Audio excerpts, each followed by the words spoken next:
제가 한 번은 UCLA의 교수로 있는 제레드 다이아몬드라는 분의 책을 보게 되었습니다.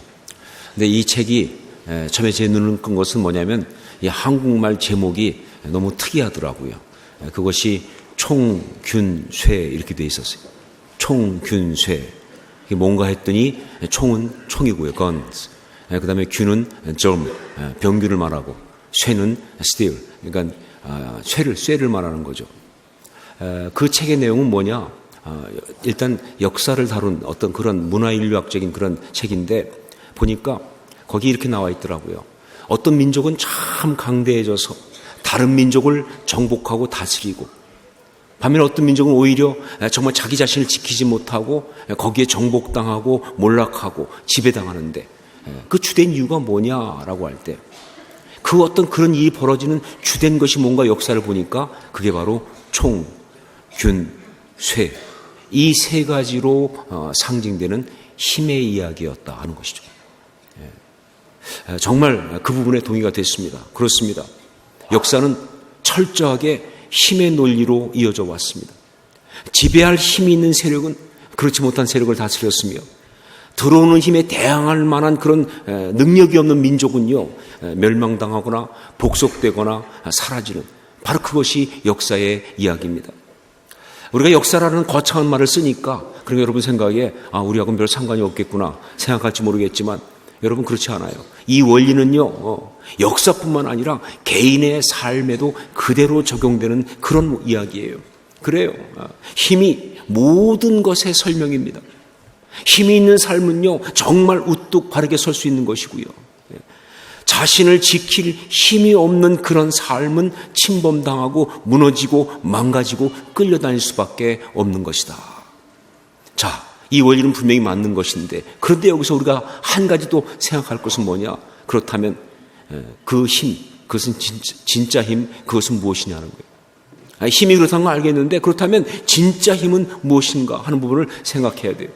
총이나 균이나 쇠, 이것은요, 문화인류학적인 그런 관점에서는 어떤 힘이라고 할 수 있을지 모르겠지만 사실 그것은 그냥 나타난 힘에 불과한 것입니다. 자, 우리에게 정말 중요한 힘은 무엇인가? 어떤 힘이 우리 삶을 정말 그렇게 아름답게 할 수 있는가? 어떤 힘이 우리 삶을 그렇게 아름답게 지킬 수 있는가? 그것은요, 바로 내적인 힘입니다. 이런 외적인 것이 아니라 바로 내적인 힘이에요. 인격과 우리 내면을 다 포함한 바로 그 내적인 힘, 이게 정말 중요한 힘이고 이게 진짜 힘이에요. 자, 그런데 이 내적인 힘, 그 힘이 진정한 내적인 힘이려고 한다면요, 그건 반드시 영적인 역사 가운데 우리에게 이루어지는 그런 것이어야 한다는 거예요. 우리가 내적인 힘이라고 하지만 그게 진짜 내적인 힘이려면요, 그건 우리 자신에게서 나올 수가 없어요. 이미 오염된 죄로 타락한 내 자아에서 나올 수가 없어요. 나의 본성에서 나올 수가 없어요. 내 의지가 만들어내는 것이 아닙니다. 자기 어떤 갖고 있는 나름대로 인격이 만들어내는 거 아니에요. 정말 그것이 진짜 내적인 힘이 되려면요, 영적인 어떤 역사가 내 속에서 일어나서 그것이 나의 이 온 마음을 다 새롭게 하면서, 그러면서 정말 이것이 나의 삶을 아름답게 바꾸는 능력이 되는 것, 이게 진짜 내적인 힘이에요. 자, 바로 이것.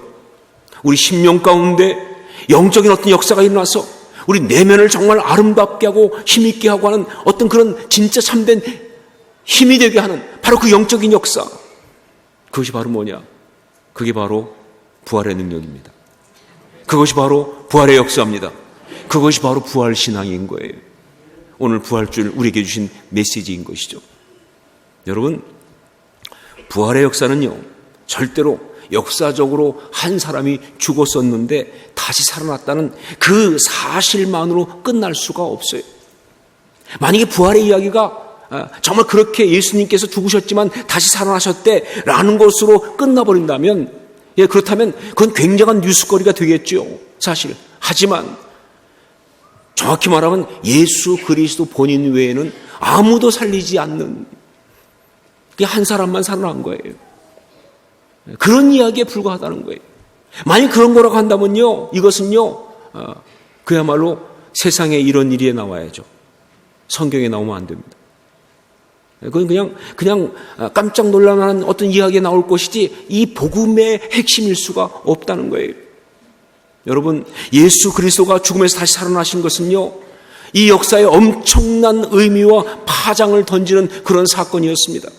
갈보리산 그 십자가 위에서 정말 예수님 죽으셨을 때 그 죽음으로 끝났다고 여겨졌던 그 천국 복음의 역사가, 그 무덤 속에 집어넣고 정말 그 시신을 그곳에 집어넣고 그리고 그 무덤을 돌문으로 막았을 때 그때 완벽하게 봉쇄되었다고 생각했던 그 생명의 역사가 정말 다시 되살아나면서 온 세상을 뒤덮는 그런 엄청난 파장을 일으킨 이야기가 바로 뭐냐? 그게 부활의 역사예요. 더구나 영적으로 본다면요, 영적 역사로 본다면요, 지금 이것은 지금까지 있어 왔던 영적 역사 가운데 가장 엄청난 영적인 반전 사건이에요. 무슨 얘기냐? 그야말로 영적인 질서와 판도가 다 뒤집혔다는 얘기예요. 그 힘의 흐름들이 다 바뀐 것이다, 그 말이에요. 여러분 보세요. 그동안 세상은 죄의 지배 아래에 있었습니다. 사망의 지배 아래에 있었습니다. 첫사람 아담이 범죄하면서부터 죄가 이 땅에 들어왔어요. 그래서 그때부터 말이죠, 그 죄로 말미암아 사망이 모든 사람을 다스리기 시작한 거예요. 예, 죄는 아담이 지었지만 그러나 그 죄의 결과인 사망, 그 영적인 결과는요, 정말 모든 사람에게 다 가 있는 그 결과가 모든 사람을 다 지배하는, 성경은 그걸 뭐라고 표현하고 있느냐? 바로 사망이 왕노릇하는 그러한 역사가 되었다는 거예요. 성경은 이 부분에서 참 절묘하고 그리고 기가 막힌 표현을 하고 있습니다. 우리 17절 말씀을 함께 읽겠습니다. 17절 같이 읽습니다. 한 사람의 범죄로 말미암아 사망이 그 한 사람을 통하여 왕노릇하였은즉 더욱 은혜와 의의 선물을 넘치게 받는 자들은 한 분 예수 그리스도를 통하여 생명 안에서 왕노릇하리로다. 예수를 믿기 전에 모든 인간의 삶, 즉 우리의 삶은요, 사망이 왕노릇하는 그런 삶이었다가 이제 부활하신 예수 그리스도를 믿음으로 그 영적 통치가 바뀌었다는 것이죠. 그런데 여기서 말이죠, 제가 상당히 좀 의아했던 것은, 그렇다고 한다면 정말 그 이전에는 사망이 왕노릇하는 그런 삶이었다가 예수 그리스도를 믿음으로, 그래서 그 영적 통치가 바뀌었다고 한다면 당연히, 그러니까 이제부터는 사망이 왕노릇한 삶이 아닌 예수 그리스도가 왕노릇한 삶이 되었다라고 말할 줄로 알았는데 성경은 그렇게 말하고 있지 않아요. 성경은 뭐라고 말하고 있느냐? 바로 우리가 왕노릇한다는 거예요. 이게 말씀이에요. 생명 안에서 우리가 왕노릇한다는 거예요. 예, 이게 중요한 포인트입니다. 이것이 바로 이 부활신앙 가운데 살아가는 삶을 묘사하는 아주 기가 막힌 말씀이에요. 여러분, 예수 믿으면, 그 부활신앙 가운데 있으면요, 예, 우리는 왕이 되는 거예요. 우리는 왕이 되는 거예요. 그 이전에 우리는 뭐였느냐? 노예였습니다. 사망의 노예, 죄의 노예, 욕망과 자기 의와 상처와 조상의 망령된 유전과 그런 것들의 노예였어요. 그런데 이젠 우리는 뭐예요? 예수 안에서 뭐예요? 왕으로 사는 것입니다. 믿으십니까, 여러분? 주님께서 활짝 열어놓으신 그 부활의 어떤 그 역사 가운데서 이제 우리는요, 생명 안에서 왕으로 사는 삶을 살기 시작한다. 그 얘기죠, 그렇죠? 이게 중요한 거예요. 원래 우리는 왕이었습니다. 왕같이 살아가도록 지음 받았습니다.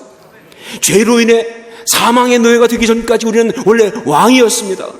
그러므로 이제 예수를 주로 믿고 하나님의 회복의 역사를 누리며 살아가는 우리는요, 이제 더 이상 사망의 노예로 사는 게 아니라 바로 뭐냐?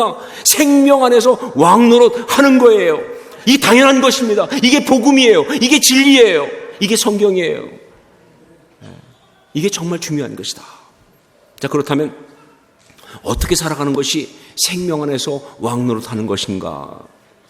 이미 우리에게 주신 이 축복, 우리가 제대로 알아야 누릴 수가 있기 때문에, 그래서 이 부분들을 우리가 좀 정확히 볼 필요가 있습니다.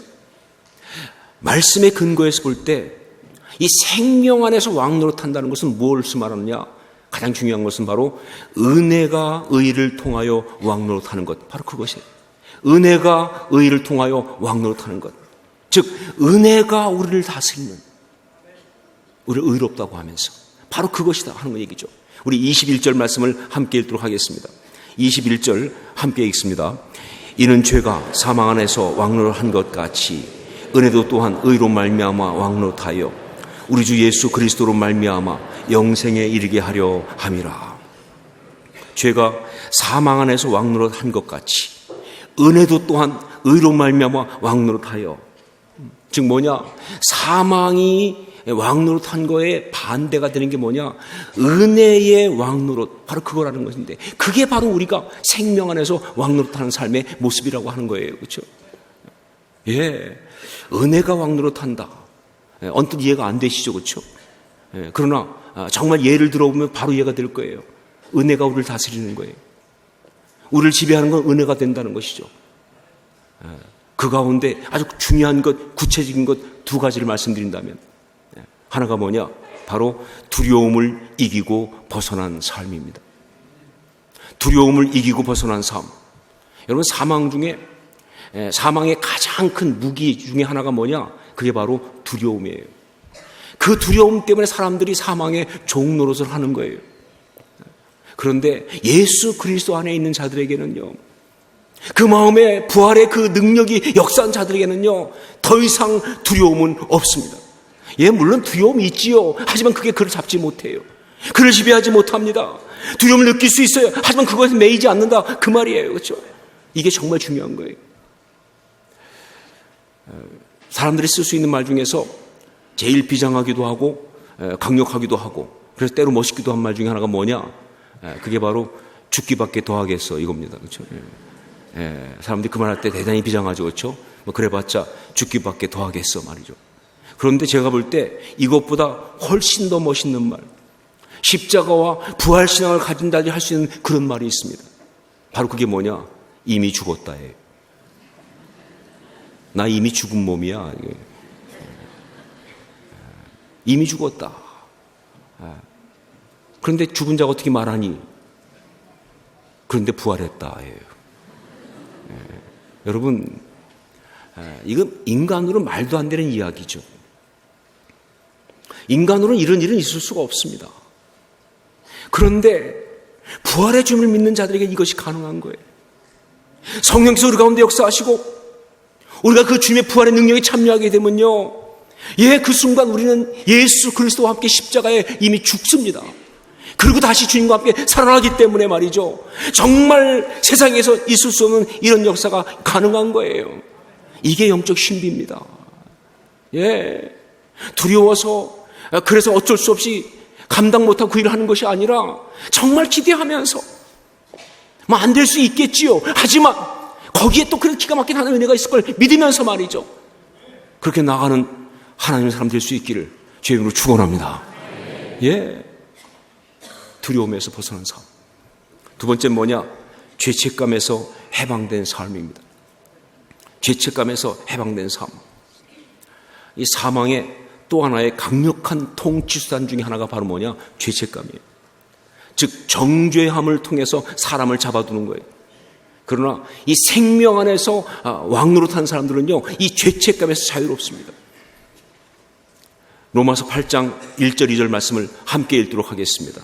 로마서 8장 1, 2절 함께 읽습니다. 그러므로 이제 그리스도 예수 안에 있는 자에게는 결코 정죄함이 없나니 이는 그리스도 예수 안에 있는 생명의 성령의 법이 죄와 사망의 법에서 너를 해방하였습니다. 예수 그리스도의 그 부활의 능력은요, 우리로 하여금 더 이상 과거에 잡혀있게 하지 않습니다. 저는 이 분명히 선포할 수가 있어요. 예수 그리스도의 그 부활의 능력 가운데 있기 때문에요, 우리는 더 이상 과거에 잡혀있지 않는다는 거예요. 과거의 그 잘못, 과거의 그 실패, 그 모든 수치스러운 이야기가 정말 그게 절대 더 이상 역사할 수가 없어요. 왜냐하면요, 우리는 바로 그 예수 그리스도의 부활에 참여하기 위해서 가는 동안에 그 모든 과거 이야기를 예수님과 함께 십자가에 못 박아 다 처리했으니까 말이죠. 그리고 이제 새로운 피조물로 새 생명 가운데 거하기 때문에 거기에 잡혀있을 수가 없는 거예요. 여러분, 우리에게만 하나님의 은혜가 뭡니까? 선물 아니에요? 은혜가 뭐예요? 값없이 주신 거 아니에요? 자격 없는데 주신 거 아니에요? 그렇죠? 그런데 여러분, 하나님께서 우리에게 주신 그 은혜 가운데 가장 최고의 은혜, 가장 중요한 게 뭔지 아세요? 그게 바로 칭의라고 하는 거예요. 예, 여러 가지 은혜 주셨지만 자격 없는데 정말 받을 수 없는데 그렇게 선물을 주셨지만 그 중에 최고는 바로 뭐냐? 여전히 부족하고 여전히 망가지고 여전히 많은 문제가 있는데 불구하고 이런 나를 보고 하나님께서 의롭다고 칭해 주시는 그 은혜. 아니, 너는 의로워. 네가 의로운 게 아니라 내가 너를 의롭다고 부른다. 예. 이 의롭다고 하신 이 은혜가 정말 가장 큰 은혜이기 때문에 그래서 정말 그 하나님의 은혜 가운데는요 정죄함이 있을 수가 없는 거예요. 여러분, 우리는 더 이상 죄인이 아닙니다. 우리는 용서받은 자입니다. 이게 중요하죠, 그렇죠? 여러분, 죄인은 아니에요. 용서받은 자죠. 여러분, 우리는 실패한 자가 아니에요. 다시 꿈을 꾸고 도전할 수 있는 가능성들이죠. 여러분, 우리는요 망가진 자가 아닙니다. 주 안에서 이제 아름답게 회복될 사람들이에요. 우리는 잃어버리고 손상된 자가 아닙니다. 주 안에서 그 본질적인 아름다움과 가치는 여전히 그대로 갖고 있는, 예, 마치 정말 그 불을 통과했음에도 불구하고 정말 불탄 냄새도 하나 없을 만큼 그렇게 완벽하게 우리를 지키시듯이 그렇게 정말 우리 가운데 있는 가장 소중하고 아름다운 건 그대로 지켜주신 바로 그런 자인 줄 믿습니다. 이게 우리예요. 우리는요 하나님도 실망하시고 그래서 분노하고 포기한 그런 사람이 아니라 하나님께서 여전히 뜨겁게 정말 너무나 한결같이 사랑하는 그런 하나님의 자녀인 줄로 믿습니다. 이게 바로 중요해요. 정죄는 우리한테는 해당이 없어요. 오직 그럼에도 불구하고 우리를 의롭다고 하시는 은혜만이 존재할 뿐이다 하는 것이죠. 그 은혜가 우리를 다스리는 것. 이것이 바로 생명 안에서 왕노릇하는 그런 거예요. 그러므로 생명 안에서 왕노릇하는 사람은 이렇게 삽니다. 전 이 선포를 갖다가 2019년 부활주일 바로 이 시간에 하기를 원하는 것입니다. 왜냐하면요 바로 이 순간부터 우리 모두가 그렇게 살아야 하니까. 예, 저는 이 순간이 바로 생명 안에서 왕노릇하는 자의 삶의 출발점이 되기를 원해요. 지금까지 어떤 삶을 살았든 상관없이 지금부터 우리는 이 생명 안에서 왕노릇하는 이 삶을 살 것입니다. 예, 특별히 세 가지 부분을 이야기하고 싶어요. 첫째로 뭐냐? 하나님과 친밀한 사귐이 있는 삶. 예, 더 이상 하나님 무서워하지 마세요. 더 이상 하나님 두려워하지 마세요. 더 이상 멀리 있는 하나님 아닙니다. 부담스러운 하나님 아니에요. 내 하나님이세요. 우리 아버지세요. 그 하나님과 친밀한 사귐 가운데 있는 그런 삶. 이것이 바로 생명 가운데 왕노릇한 들이 살아가는 모습이에요. 하나님, 내 아버지. 그렇게 기도하고 그렇게 의지하고 그렇게 사랑하고 또 사랑받으면서 그렇게 가까이 그렇게 음성 들으며 그렇게 살아가는 그 이야기. 이것이 바로 생명 안에서 왕노릇한 자들의 그 삶 모습이다. 다 그렇게 살기를 주의 이름으로 축원합니다. 두 번째는 뭐냐? 자유를 누리며 살아가는 삶. 자유를 누리며 살아가는 삶.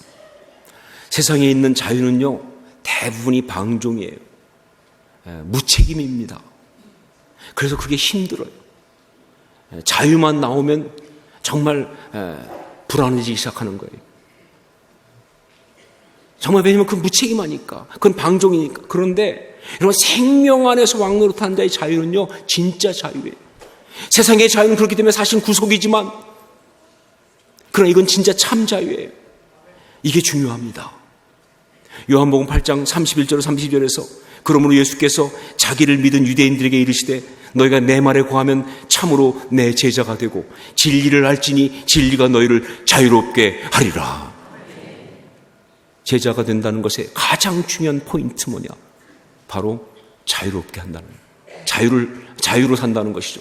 여러분, 어떤 자유인 줄 아세요? 이것은요 우리가 걸어가야 할 길, 우리가 살아가야 될 그 목표, 그걸 정확히 알고 있으면서 또 그것을 내가 정확히 원하고 있으면서 그리고 그걸로 가는 거예요. 그게 자유예요.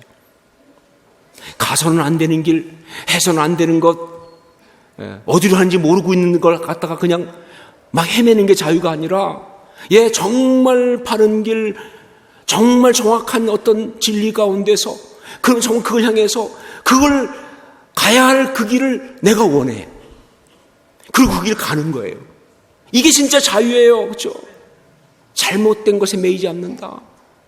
저는 정말 그걸 정말 원해요. 열심히 하지만 매이지 않는다. 이게 정말 중요한 거예요. 참 자유의 사람은요, 정말 한 일 보면요, 정말 해야 할 일을 신나게 하는 사람이죠. 해야 할 그 일을 신나게 하고 살아야 할 그 삶을 신나게 사는 거예요. 더 이상 어떻게 아름다울 수 있어요? 더 이상 어떻게 행복할 수 있습니까? 바로 이러한 삶을 살아가는 거예요. 이것이 바로 생명 안에서 왕노릇하는 삶이다. 셋째는 뭐냐?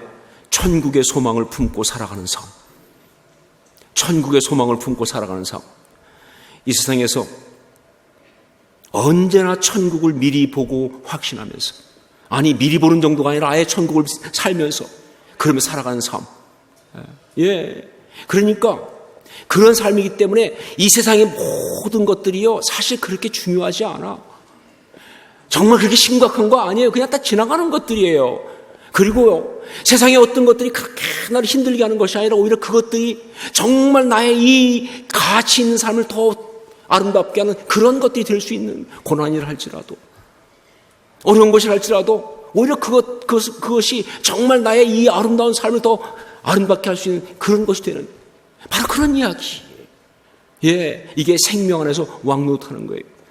이 땅에 매인 사람은요, 이 땅에 그 시선이 꽂힌 사람은 절대로 생명 안에서 왕노릇 못합니다. 천국을 살아야 돼. 천국을 살아가는 거예요. 지금 이 땅을요. 생명 안에서 왕노릇하는 삶이죠. 그렇죠?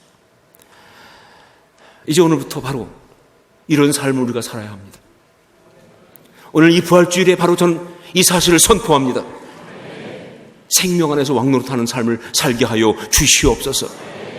바로 그 모습이 어떤 것인지 성경에 보니까 아주 잘 표현한 것이 나와요. 그게 바로 히브리서 12장 1절 2절 말씀입니다.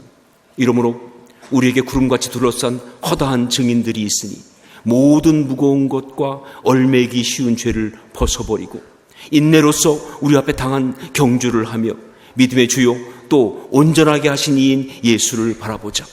그는 그 앞에 있는 기쁨을 위하여 십자가를 참으사 부끄러움을 개의치 아니하시더니 하나님 보좌 우편에 앉으셨느니라. 우리 신앙의 모든 삶이 그 살았던 것처럼 그렇게 정말 모든 무거운 것과 얼매기 신죄를 벗어버리고 살아가는 그 이야기가 그냥 아무 때나 잘 모르고 헤매는 것이 아니라 이미 주어진 그 경주를 달려가는 것이, 인내로서 그 경주를 달려가는 것. 정말 이 땅을 살아가지만 그런 앞에 있는 그 즐거움 때문에 이것을 얼마든지 넉넉하게 참고 견딜 수 있는 그런 삶을 살아서 결국은 하나님 보좌 우편에 앉으신 예수 그리스도처럼 그렇게 살아가는 우리 모두가 될 수 있기를 주의 이름으로 축원합니다. 이게 바로 생명 가운데 왕노릇하는 거예요. 2019년 오늘 부활주일입니다. 2019년도 우리에게 주신 표가 뭐냐면 말씀이 힘이 있어 흥황하는 공동체입니다. 이게 바로 그거예요. 어떤 것이 말씀이 힘이 있어 흥황하는 이야기인가라고 할 때 바로 이렇게 새 생명 가운데 왕노릇하는 그런 삶. 그렇게 말씀 붙들고 이 세상의 모든 것 가운데 힘있게 아름답게 달려가며 살아가는 그 모습들, 그런 여러분 모두가 될 수 있기를, 또 우리 교회가 될 수 있기를 주의 이름으로 축원합니다.